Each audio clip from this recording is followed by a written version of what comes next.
अस्सलाम वालेकुम। आज हम सीखेंगे आटे गूंदने का सही तरीका। अक्सर ख़वातीन शिकायत करती हैं कि हमारी रोटी सख्त होती है, रोटी नरम नहीं बनती। तो आज मैं आप लोगों से कुछ टिप्स शेयर करूंगी और आप लोगों ने एंड तक मेरे साथ रहना है।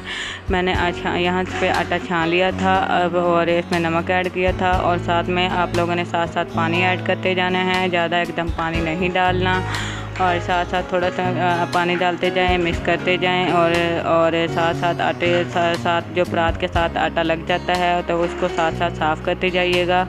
आप लोगों ने अपने नाखून को भी साफ़ रखना है और रिंग वगैरह है वो उतार लेनी है, क्योंकि इसके जरासीम होते हैं जो हमारे आटे में चले जाते हैं, जिसमें हमारी बीमारियों में और ज़्यादा खदशा होता है। तो आप लोगों ने यहाँ पे आप आटे में आप दूध भी इस्तेमाल कर सकते हैं और साथ में घी भी इस्तेमाल कर सकते हैं, क्योंकि इससे और भी ज़्यादा रोटी नरम बनती है। तो आप लोग अगर नमक नहीं इस्तेमाल करना चाहते तो बेशक आप ना करें। इसमें आप लोग जिन लोगों को रोटी नमक वाली नहीं चाहिए तो आप लोग नरम रोटी के लिए आप इसमें घी और दूध ऐड कर लें। उसके बाद आप लोगों ने इसको 10-15 मिनट तक गूंदना है और इसके बाद हम आधा घंटे के लिए इसको रख देंगे। कपड़े से ढांक के रखना है आप लोगों ने इसको।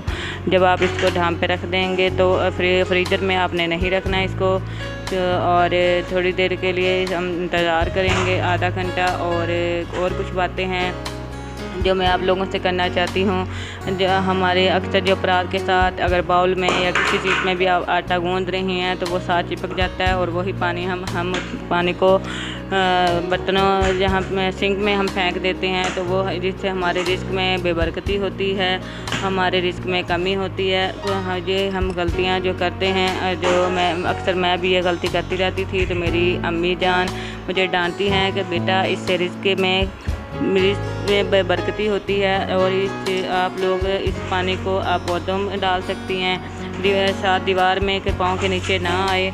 इन चीज़ों का ख़ास ख्याल रखा जाता है।